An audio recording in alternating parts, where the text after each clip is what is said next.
네, 우리가 지난주부터 예수님이 하셨던 이 사역에 대해서 공부해 보고 있습니다. 지난주에는 우리의 상처 많은 우리의 인생들을 다듬어 주시고 만져주시고 회복시켜 주시는 치유하는 예수님의 모습을 살펴보았습니다. 우리를 치유해 주시고 우리를 회복시켜 주시는 그 예수님의 사역을 본받아서 우리들도 서로의 상처를 인생에 살아가면서 받는 여러 가지 상처들을 서로 안아주고 싸매어주는 그러한 공동체가 될 수 있기를 간절히 기도했습니다. 일본 영화 중에서 붕대라고 하는 그 영화가 하나 있습니다. 한번 여러분들에게 그 치유의 예수님을 생각하면서 한번 인터넷에서 찾아보면 그 영화가 나옵니다. 한 학생들 사이에서 일어나는 일들이었는데요. 이 붕대라고 하는 영화는 이제 상처받은 아이들이 이 상징적으로 그 상처에 붕대를 감싸 주면서 서로의 상처를 붕대를 감싸 주면서 치료해 나가는 아주 아름다운 이야기입니다. 제목이 이제 붕대입니다. 그 영화를 보면서도 우리가 깨닫는 것은 그렇습니다. 우리 교회 공동체라고 하는 것은 예수님을 닮아가는 그런 예수 공동체라고 하는 교회는 어떤 공동체냐? 붕대 공동체입니다. 상처가 없는 사람이 누가 있겠습니까? 어렸을 때부터 태어났을 때부터 누군가 태어나는 것 자체가 상처라고 그랬습니다. 탄생 자체가 트라우마다. 이게 트라우마, 이 상처를 안고 살아가는 우리의 인생들을 적어도 교회 내에서는 서로를 감싸주고 그 상처를 치유해주는 그 붕대로 감싸주는, 그래서 낫게 해주는 붕대 공동체가 교회가 되어야 하지 않겠느냐 이런 생각을 해봅니다.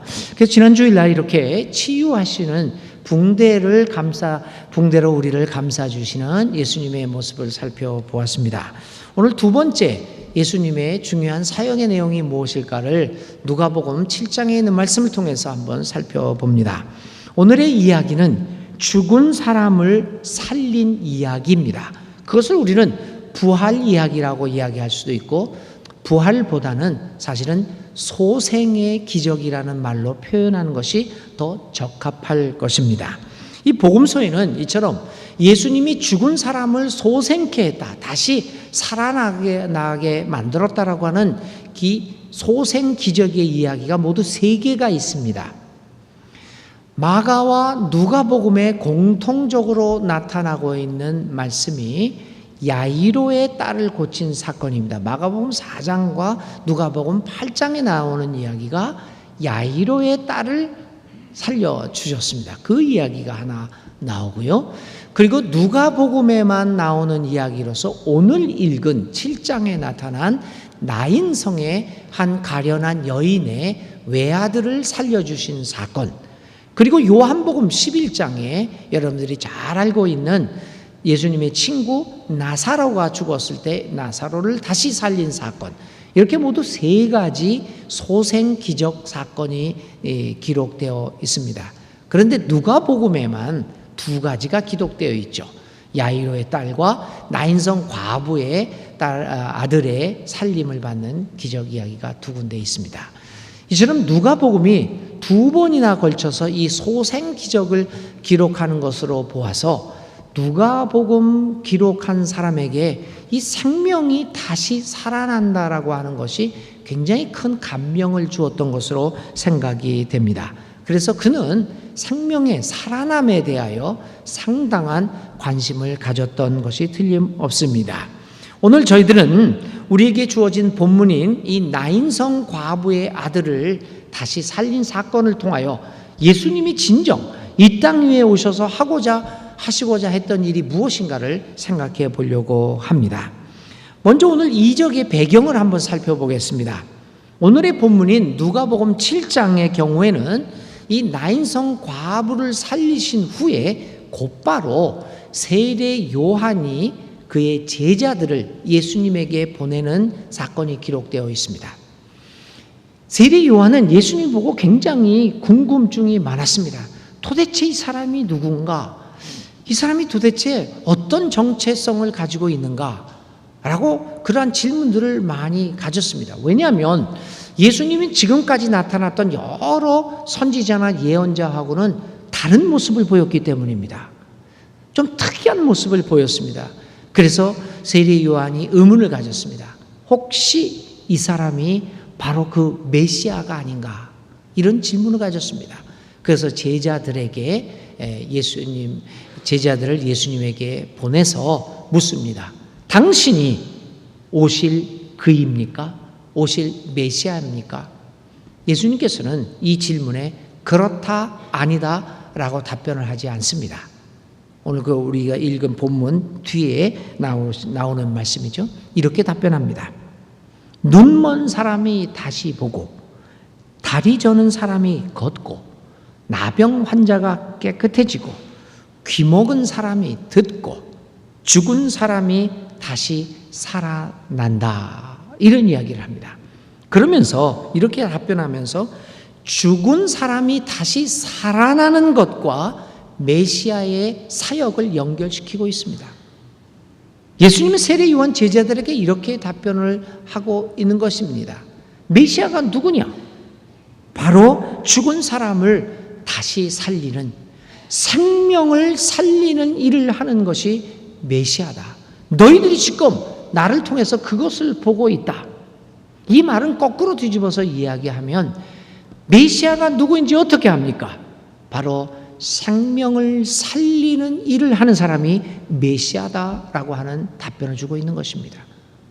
이걸 또 뒤집어 이야기하면 아무리 자기가 내가 메시아다라고 이야기를 한다고 하더라도 그가 생명을 살리는 일을 하지 않고 있다라고 한다면 그가 메시아라고 하는 것은 거짓이라고 하는 것입니다. 오늘 나인성 과부의 아들을 곧 다시 살린 이야기와 바로 세례 요한의 질문을 연결시키면서 오늘의 기록은 우리에게 분명히 이야기하고 있습니다. 예수님의 사역은 생명을 살리는 것이다 라고 하는 것을 확증적으로 이야기를 하고 있습니다. 자, 이렇게 예수님의 사역이 생명을 살리는 것이라는 것을 전제하면서 오늘의 이적의 사건을 내용을 살펴보겠습니다. 먼저 오늘의 사건은 예수님이 한 성에 들어가려고 하다가 한 장례 행렬을 만남으로써 시작되고 있습니다. 한 과부의 외아들의 죽음으로 인한 장례였습니다. 그런데 이 과부가 성 안에서 있다가 성 밖으로 나옵니다. 그리고 예수님은 성 밖에 있다가 성 안으로 들어가고 있습니다. 아마 이 과부는 성 안에서 사는 사람이었을 것입니다. 그래서 아들이 죽자 성 안에서 있다가 성 밖으로 장례를 치르러 나오고 있습니다. 그것으로 보아서 이 과부는 상당한 또 이렇게 유력한 집안의 하나였을 것으로 짐작됩니다. 뭐 옛날에, 요즘은 어떤지는 모르지만 옛날에는 서울 같은 경우에는 사대문 안에서 살면 아주 대단한 집안 아니었습니까?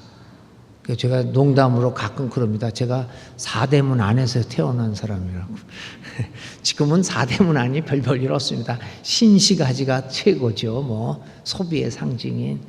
근데 성 안에 산다는 것이 굉장히 중요한 집안의 하나였다는 것이 증명됩니다. 이 과부는 유력한 집안의 사람의 한 사람으로서 아들이 죽자 성 안에서 성 밖으로 나갑니다. 그런데 이 죽은 외아들의 어머니는 오늘 성경은 과부라고 기록하고 있습니다. 과부라고 하는 것은 이미 남편과 죽음으로써 이별을 한 사람입니다.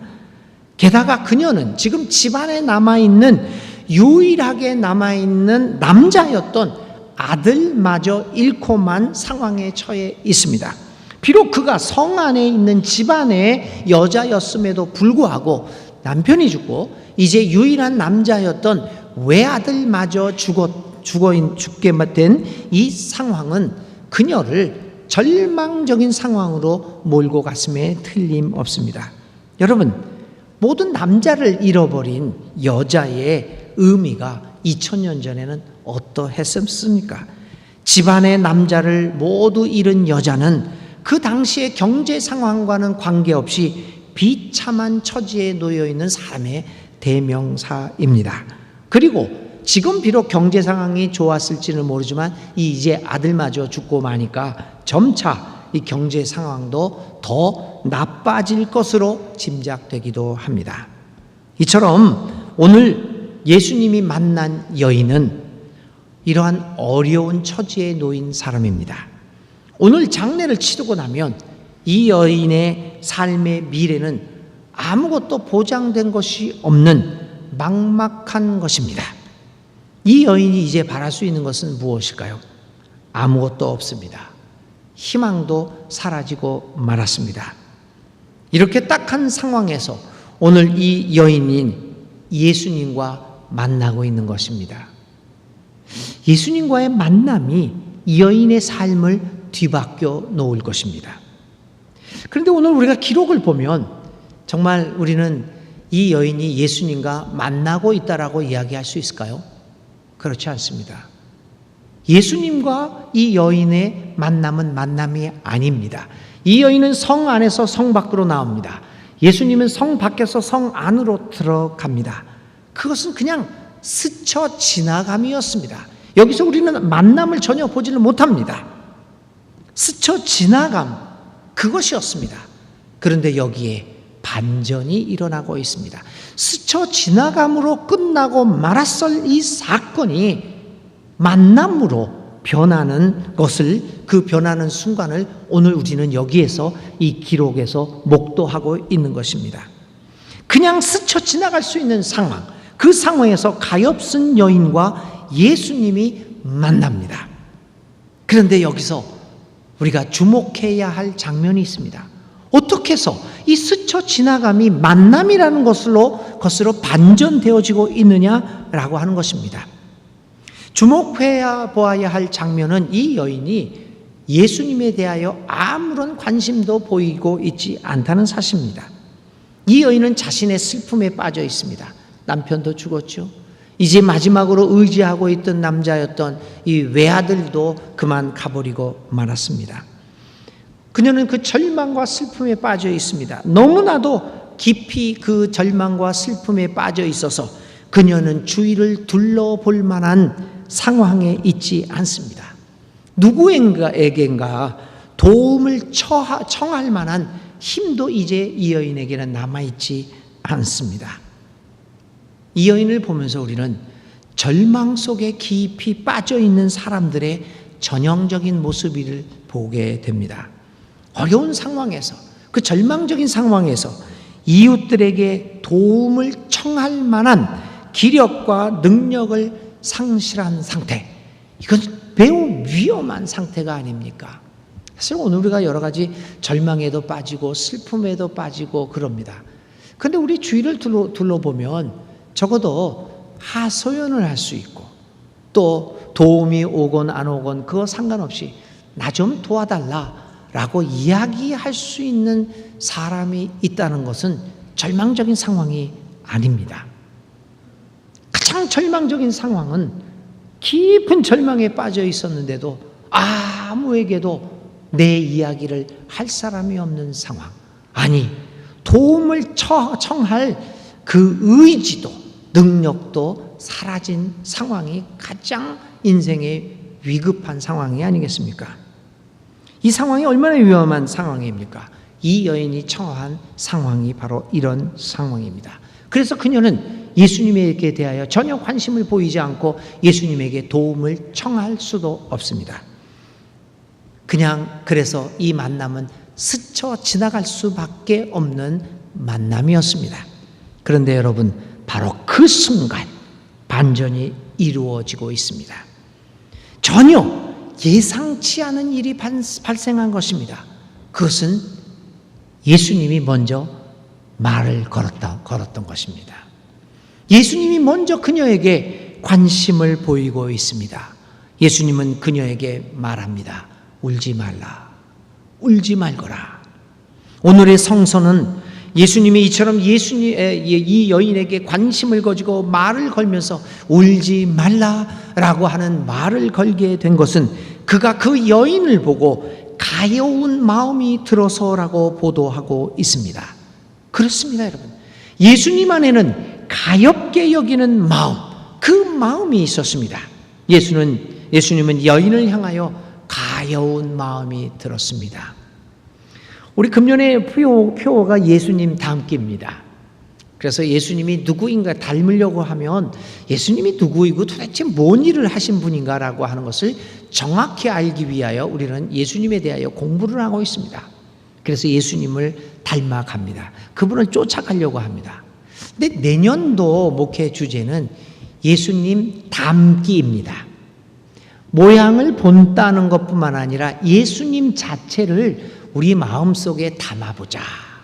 예수님의 마음을 우리의 마음으로 들여놔보자라고 하는 게 내년도 예수 닮기입니다. 예수님의 마음을 담아보자. 그런데 여러분, 예수님의 마음이 도대체 뭡니까? 바로 이 마음입니다. 아무 상관없는 그 여인을 바라보며 가여운 마음을 가진 것, 이 가여워하는 마음, 그 마음이 우리 속에 들어와야 합니다. 예수님 그 마음을 가지셨기에 아무 행동도 취하지 않고 있는 여인을 향하여 가여운 마음을 가지고 그녀에게 먼저 말을 걸고 도움을 주려 하고 있습니다.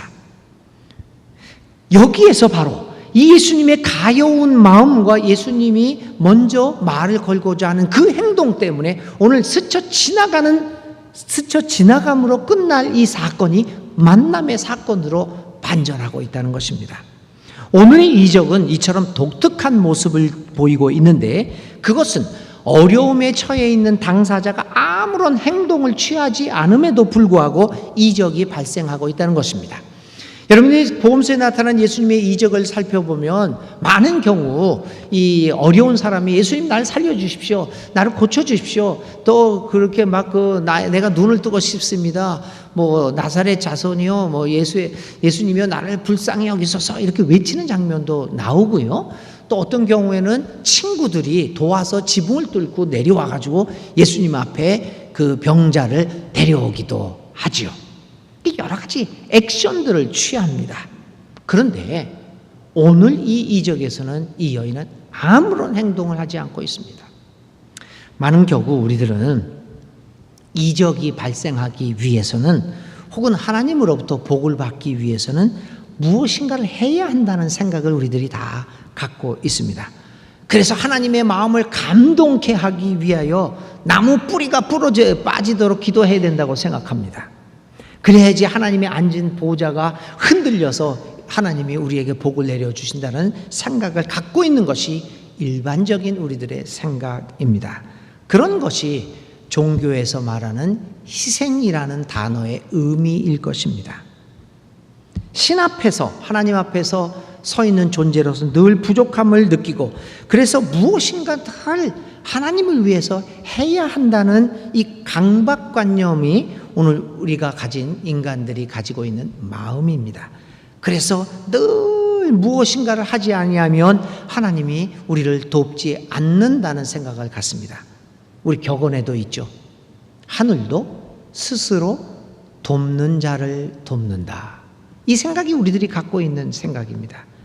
그런데 이 같은 우리의 생각을 일거에 뒤집어 놓는 것이 오늘의 기적입니다.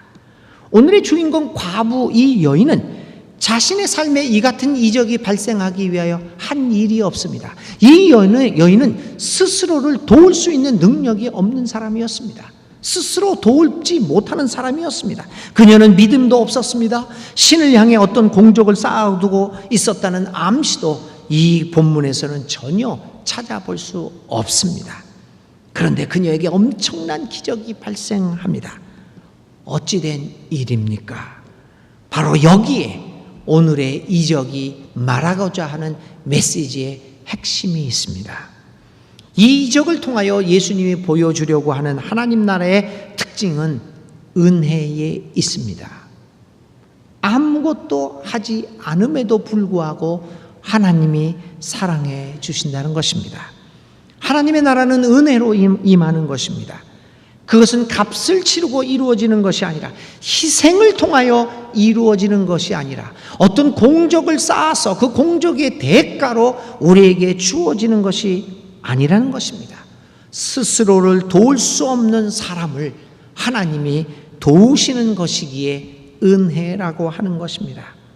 그것은 하나님의 나라는 그저 하나님의 긍휼과 자비, 우리를 가엾이 여기는 마음에 의해 이루어지는 것입니다. 예수님은 은혜의 나라가 하나님 나라임을 오늘 이적을 통하여 분명하게 보여주고 있습니다. 교우 여러분, 예수님이 이적을 통하여 얘기하시는 것은 우리에게 희생이 필요하다는 것을 이야기하는 게 아닙니다. 하나님의 복을 받기 위하여, 하나님의 은혜를 위하여 우리가 할 것은 아무것도 없습니다. 그저 하나님이 우리를 불쌍히 여기기에 그저 주님의 은혜가 임하는 것입니다. 사실 진정한 기독교인들에게 희생은 없습니다. 우리에게 희생을 요구하는 신은 얼마나 무서운 신입니까? 도대체 내가 얼마나 많은 희생을 해야 그렇게 바라는 하나님의 은혜가 임하는 것입니까? 이건 무서운 하나님입니다. 우리의 하나님은 여러분들의 희생을 요구하지 않습니다. 여러분에게 무조건, 오늘 이 과부가 아무런 것도 하지 않았는데도 그 아들을 살려주시는 은혜를 베푼 것처럼 우리를 그저 불쌍히 여겨주셔서 우리가 아직 죄인임에도 불구하고 은혜를 베풀어 주시는 것입니다. 희생은 없습니다. 그러면 그 은혜를 입은 우리들이 하나님에게 사랑을 드리는 것입니다. 희생을 하는 것이 아니라 주께서 나를 이렇게 사랑하셨고 나를 구원하셨기에 나도 그분에게 사랑으로 돌리는 것입니다. 오늘의 이적을 통하여 우리는 다시 한번 깨닫습니다. 하나님 나라는 은혜의 나라이며 하나님은 스스로 돕지 못하는 자를 돕는 사랑의 하나님이심을 우리는 느끼게 됩니다. 이러한 하나님을 믿고 살아가는 우리들도 우리의 형제 자매 스스로 돕지 못하고 아무 일도 하지 않는다고 하더라도 가엾이 여기고 우리의 은혜를 베풀어주는 그러한 은혜 공동체로 우리 교회를 만들어 가야 할 것입니다. 하나님의 나라는 은혜의 나라입니다. 자, 이렇게 해서 예수님은 그를 불쌍히 여겨주시고 이제 젊은이의 관을 만지십니다. 그러자 사람들이 걸음을 멈춥니다. 예수님의 권위에 눌러서일까요? 설명할 수 없는 정막이 흐릅니다. 사람들은 돌연히 나타나서 장래 행렬을 멈추게 만든 한 젊은이의 권위에 눌린 것인지 아무런 소동도 일으키지 못합니다. 예수님은 여인이나 혹은 사람들에게 무엇을 원하는지에 대해서도 아무런 질문을 하지 않습니다. 그리고 곧바로 죽은 자를 살리십니다. 문제의 핵심을 잘 알고 있는 예수님, 그 여인에게 필요한 것이 무엇인가를 분명하게 알고 있는 예수님은 묻지 않고 곧바로 젊은이를 살립니다. 참 이게 놀랍죠. 우리는 꼭 물어봐야 알겠습니까? 가여운 마음이 있으면, 이웃을 향하여 가여운 마음으로 바라보면 묻지 않아도 상대방이 무엇을 원하고 있는지를 알게 됩니다. 그게 믿음의 경지지요. 예수님은 묻지 않습니다. 가여운 마음으로 여인을 바라보며 그 여인이 실제로 필요한 것이 무엇인지를 압니다. 그리고 곧바로 살립니다. 그분에게는 화려한 언어가 없습니다. 그저 살릴 뿐입니다. 미사역으로 그의 행동을 설명하는 것도 없습니다. 죽은 젊은이를 살리는 행동으로 모든 것을 말합니다. 이러한 예수님의 모습은 오늘 화려한 언어와 미사역으로 말만 앞세우고 있는 우리의 삶을 돌아보게 만듭니다. 얼마나 우리는 많은 화려한 언어와 미사역으로 사랑하자고 이야기를 합니까? 이웃들을 받아들이자고 이야기를 합니까? 예수님은 이러한 우리가 사용하는 이 화려한 언어나 미사역을 아무것도 사용하지 않습니다. 그저 살려주십니다. 믿음은 행위입니다. 믿음은 말이 아니라 행동하는 것입니다. 하나님 나라는 말에 있지 않고 능력에 있음을 오늘 예수님은 이 이적을 통하여 우리에게 보여주고 있습니다. 말이 필요 없는 예수, 말이 아니라 능력에 기초하는 하나님의 나라를 보여주는 예수님, 이 모습이 오늘 우리들 사이에서 발생되어야 하지 않겠습니까? 오늘의 이적을 통하여 예수님이 보여주고자 하는 하나님 나라의 모습은 무엇입니까? 죽은 자를 살리는 것이 하나님의 나라임을 보여줍니다. 하나님 나라는 생명의 나라입니다. 생명보다 더 중요한 것이 무엇일까요? 예수님은 오늘의 이적을 통하여 모든 상식을 뛰어넘어 생명을 살리는 하나님의 나라의 모습을 보여주고 있습니다. 인간의 생명보다 더 중요한 것은 없다는 것입니다. 어떤 제도, 어떤 이념, 그런 것들도 인간의 생명을 우습게 여기거나 하찮은 것은 혹은 무엇인가를 이루기 위해서 인간의 생명 정도는 희생되어도 좋다고 생각하는 그 어떤 제도나 이념, 혹은 그것이 종교라고 할지라도, 종교의 가르침이라고 할지라도 하나님 나라와는 상관이 없는 것이 될 것입니다. 그것은 하나님 나라의 것이 아님을 오늘의 이적은 우리에게 보여주고 있습니다. 죽은 젊은이의 생명을 살리는 것 외에 예수님께서 오늘 하실 일이 무엇이 있었겠습니까? 그렇습니다, 여러분. 예수님의 사역에서 핵심적인 것은 이처럼 생명을 살리는 일입니다. 저는 지지난주에 코스타리카 신학자 대화 모임에 참여를 했습니다. 대화가 시작되면서 여러 가지 주제를 다루었는데 그 중에 중요한 주제 하나가 바로 인간이었습니다. 사람이었습니다. 우리의 좌장 7명의 학자가 모였을 때 우리의 좌장이었던 80이 넘으신 이 독일 교수님께서 이렇게 우리에게 화두를 던졌습니다. 이렇게 말합니다. 대화를 시작하면서 인간이 인간다워지기 위하여서는 인간을 최고의 가치로 인정해야 합니다. 인간을 최고의 존재로 인정하는 것은 인간을 인간답게 만드는 출발점입니다 라고 말을 하면서 우리의 대화를 시작을 했습니다. 그래서 이분은 계속해서 이렇게 우리에게 말했습니다. 작금의 모든 정치, 경제, 체제, 특히 신자유주의적 경제 체제는 인간을 하나의 소모품으로 만들었을 뿐만 아니라 경제 발전 혹은 수익 창출, 다시 말하면 자본을 최고의 존재로 자리매김을 함으로써 인간의 가치를 부수적인 것으로 만들었습니다 라고 지적합니다. 그러면서 이러한 상황에서 기독교의 가장 중요한 사역은 인간을 인간답게 여기면서 인간의 가치를 다시금 모든 가치 위에 올려놓아야 하는 것이 기독교의 사역의 내용이라고 말을 꺼냈습니다. 인간이 인간답지 살지 못하는 이 사회, 오히려 자본이 수익 창출, 자본 축적, 부의 축적이 인간의 가치를 뛰어넘고 있는 이 사회에서 기독교가 외쳐야 할 복음의 핵심은 무엇인가? 그렇게 하나님께서 사랑하셨던 인간의 가치를 모든 가치 위에 놓는 것이다 라고 하는 것입니다. 물론 이건 인간만에 대한 것은 아니죠. 인간을 비롯한 온 우주의 생명의 가치를 말하는 것입니다. 우리에게 최고의 가치는 생명이라는 것입니다. 생명 존중과 생명 살리는 예수님의 살리기는 예수님의 사역에 있어서 핵심적인 가치입니다. 그런 의미에서 지난주에 독일에서 열렸던 G20 정상회담이 있었죠. 거기서 우리의 문재인 대통령이 이런 말씀을 했습니다. 제가 거기에 내용에 대한 것은 자세히 정보는 갖고 있지 않지만 보도에 의하면 이런 단어를 사용했습니다. 사람 중심의 경제. 여기에 이런 말을 했습니다. 그 내용을 앞으로 우리가 좀 더 살펴보아야겠는데 도대체 사람 중심의 경제를 어떤 구체적인 정책을 통해서 펼쳐나갈 것인가 우리가 관심을 가져야 되겠지만 이 사람 중심이라고 하는 경제의 목표를 사람 중심으로 놨다고 하는 것은 적어도 우리 믿는 사람들은 관심을 갖고 지켜봐야 할 주제입니다.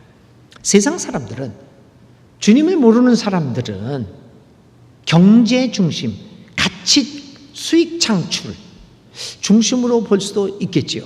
그러나 적어도 우리가 하나님을 믿고 우리의 생명을 사랑하시는 예수 그리스도를 믿는 사람들이라고 한다면 이 사람 중심의 경제에 대해서 관심을 가져야 합니다.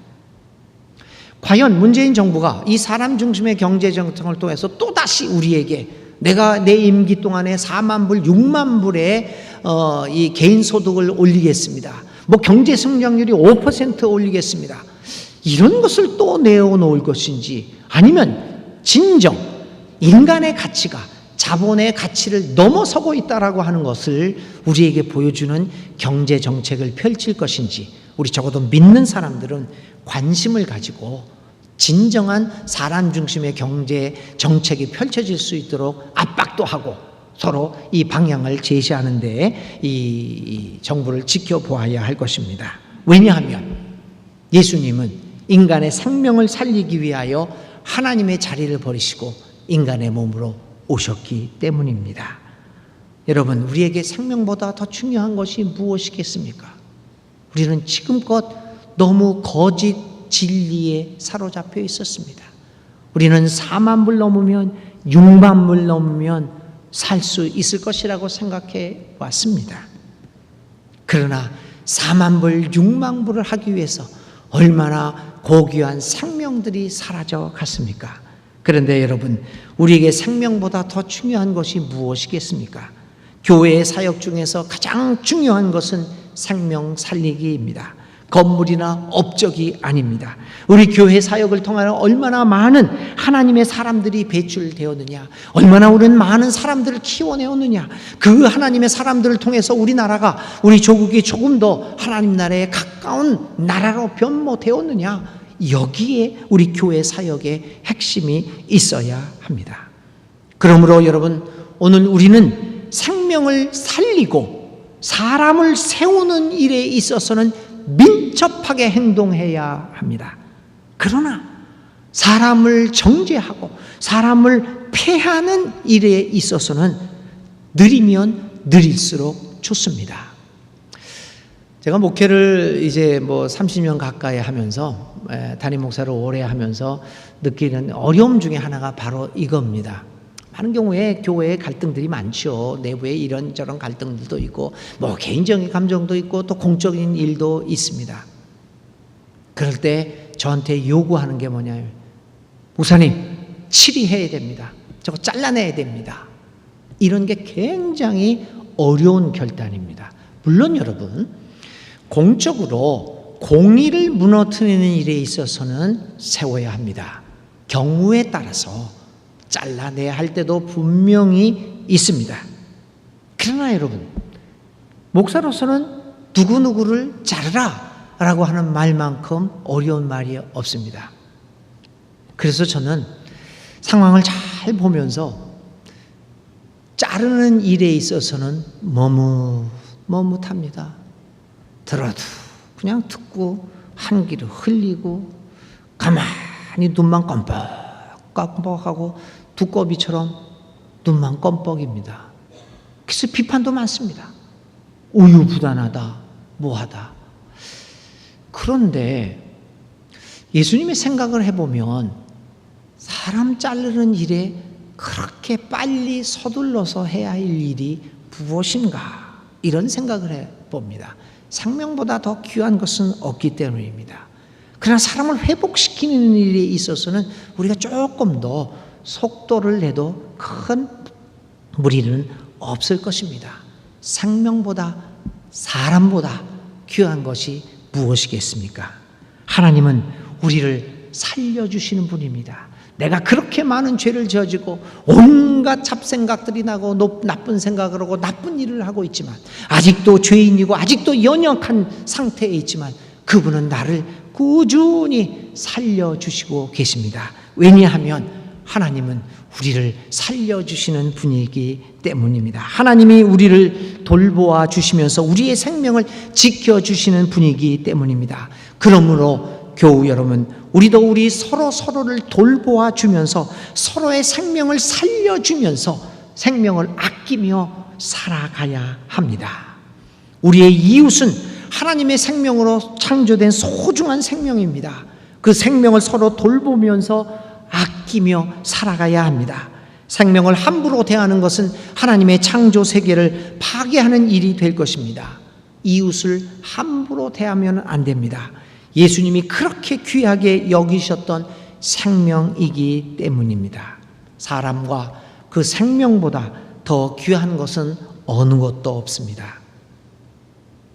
살려달라는 소리를 우리가 합니다. 제발 살려주십시오. 나 한 번만 살려주십시오. 우리도 예수님 앞에 늘 그렇게 얘기하죠. 주님, 내가 많은 죄를 지었지만 주님 한 번 살려주십시오. 주님이 그 말씀을, 우리의 살려달라는 음성을 외면한 적 없습니다. 우리가 깊은 절망에 빠졌을 때 주님 한 번만 용서해 주시고 한 번만 살려주십시오. 안 된다 하신 적 없었습니다. 그래서 오늘 제가 지금도 살아서 이렇게 말씀을 전하는 것 아니겠습니까? 우리 서로가 이웃을 향하여 한번 살려주십시오 라고 할 때 눈 한번 꾹 감고 예수님의 마음을 생각하며 서로 살려줍시다. 서로의 생명을 존중하고 생명을 지켜나가며 세워나가는 일에 민첩한 우리 모두가 되어 순천중앙교회를 통하여 생명이 살아나는 이러한 오늘 나인성 과부의 아들이 다시 살아나는 이적을 일으키는 우리 순천중앙교회 여러분들 다 되시기를 주의 이름으로 기원드립니다.